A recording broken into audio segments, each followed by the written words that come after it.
किती छान झाले आणि पापड आणि एकदम खुसखुशीत झाले आहे ते. तर हे पापड माहिती कशाचे? रव्याचे, रवा आणि कणिक. तर चला तर मग आज आपण रवा आणि कणिकपासून कसे पापड बनवायचे ते मी आज तुम्हाला सांगणार आहे. तर त्यासाठी मी केसरचा रवा आहे, हा केसर कंपनीचा. तर तो एकच वाटी घेतला आणि छान चाळून घ्यायचा गाळणीने, कारण काही किडे किंवा सोंडे असतील तर ते निघून जातील.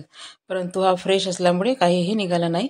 तर पहिले गाळून घ्यायचा आणि त्यानंतर मग मिक्सरचं भांडं घ्यायचं आणि त्यामध्ये हा रवा टाकून घ्यायचा आणि त्यानंतर त्यामध्ये मग छोट्या चम्मचने 1 वाटी जर रवा घेतला तर छोट्या चम्मचने 2 चम्मच गव्हाचं पीठ घ्यायचं, म्हणजे कणिक घ्यायची.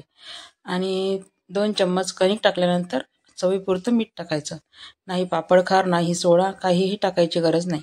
आणि ते मिक्सरमध्ये फिरवून घ्यायचं, म्हणजे जेणेकरून कणिक आणि रवा आणि मीठ हे मिक्स होईल. आणि त्यानंतर त्यामध्ये मग मी पहिले 2 वाटी पाणी टाकून घेतलं आहे. तर आपल्याला पाहिजे तेवढं पाणी टाकायचं, जेणेकरून ते बॅटर जे आहे ते थोडं पातळ होईल.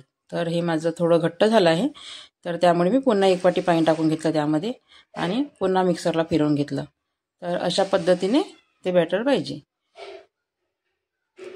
रवा आणि कणिकचं. तर आणि आता ते मिक्सरमध्ये फिरवल्यानंतर मग एका भांड्यामध्ये ओतून घ्यायचं आणि नंतर त्यामध्ये मग मी आता काही वस्तू टाकणार आहे. आणि बघा किती छान पुन्हा देवावर ऊन आलं आहे. सकाळचं ना खूप छान ऊन येते. सूर्याची जे किरण आहे ते पूर्ण देवघरामध्ये पडते, इकडून होता पूर्ण मंदिरमध्ये पण जाते ते. मग असो, सकाळचं किचनमध्ये खूप छान ऊन येते, हे फक्त दाखवलं आहे मी. आणि आता वळूया आपण आपल्या रेसिपीकडे. तर मिक्सरच्या भांडं घ्यायचं, त्यामध्ये मग 2 लाल मिरची घेतली आहे मी, म्हणजे आपल्याला जेवढं तिखट पाहिजे तेवढं टाकायचं त्यामध्ये. परंतु हिरवी मिरची टाका किंवा लाल मिरची, दोन्ही पण चालतील. तर मी लाल मिरची टाकली आहे.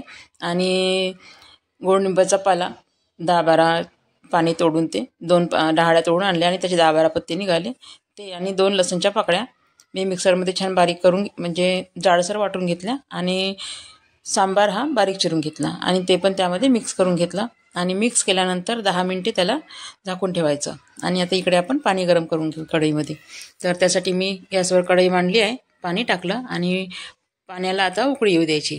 आणि आपल्याला आता ज्या साईजमध्ये पापड बनवायचे आहे त्या साईजच्या प्लेटा घ्यायच्या. तर मी पापड थोडे मोठ्या साईजचे बनवणार आहे, म्हणून मी थोड्या मोठ्या साईजच्या प्लेटा घेतल्या. तुम्ही छोट्या घेतल्या तरी चालेल. आता पाण्याला उकळी आली आहे आणि त्यामध्ये एक स्टँड ठेवायचं, आणि स्टँड जर नसेल तर एखादं भांडं ठेवलं तरी चालेल. प्लेट किंवा छोटी गंजी तेही ठेवली तरी चालेल, फक्त पाणी त्या लेवलला पाहिजे.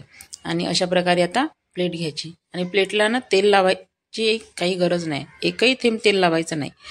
आणि फक्त जे आपण रवा आणि कणिकचं जे बॅटर बनवलं आहे ते त्यावर 2 चम्मच 3 चम्मच टाकून घ्यायचं. आपल्याला पापड जेवढा पातळ किंवा जाड पाहिजे त्याप्रमाणे ते बॅटर त्यावर टाकायचं आणि छान पसरवून घ्यायचं प्लेट फिरवून. आणि आता ती प्लेट कढईमध्ये ठेवायची आणि त्यावर ताट झाकायचं. अगदी 1 मिनिटसुद्धा लागत नाही पापड शिजायला.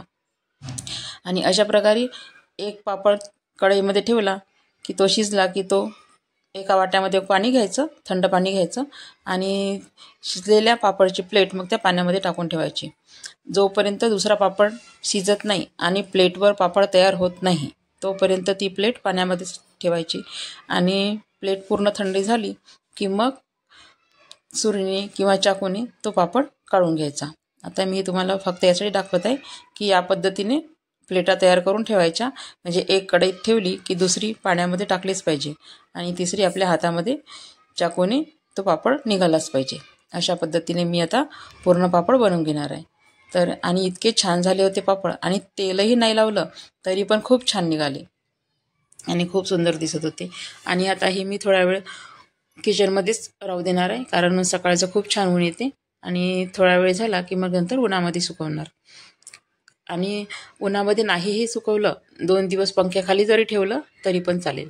परंतु आता माझ्या इथे बाहेर छान ऊन येते, अंगण मोठं असल्यामुळे, म्हणून मी आता उन्हातच सुकवून घेणार आहे. आणि उन्हात सुकवलं तर कसं एका दिवसामध्ये वाळून जाते, आणि पंख्याखाली 2 दिवस तरी ठेवावंच लागते. आणि बघा किती छान दिसत आहे ना, सांबारचाही कलर खूप सुंदर दिसत आहे, मिरची लाल छान दिसत आहे आणि खूप छान झाले पापड. आणि अशा प्रकारे आता मी पूर्ण पापड करून घेतले. आणि साईज मोठी असल्यामुळे माझे कमी झाले, कमी म्हणजे तरी 20 पापड झाले माझे एका वाटीमध्ये.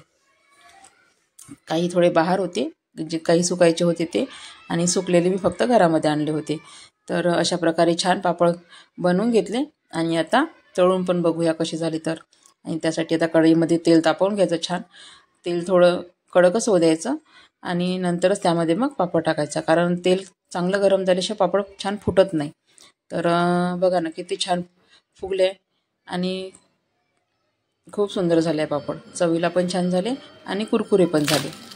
तर आणि मुलांना पण खूप आवडले पापड. तर तुम्ही पण तुमच्या मुलांना बनवून देऊ शकता. कोणी पण खाऊ शकतं हे पापड आणि काही दाताला चिकटत नाही आणि काही नाही. आणि पापड बनवायला पण अगदी सोपी पद्धत आहे. तर तुम्ही पण बनवून बघू शकता. तर कशी वाटली ही रेसिपी नक्की कमेंटमध्ये सांगा. आणि व्हिडिओ आवडल्यास नक्कीच लाईक, शेअर आणि सबस्क्राईब करा. पुन्हा भेटू एका नवीन व्हिडिओसह. तोपर्यंत सर्वांना बाय.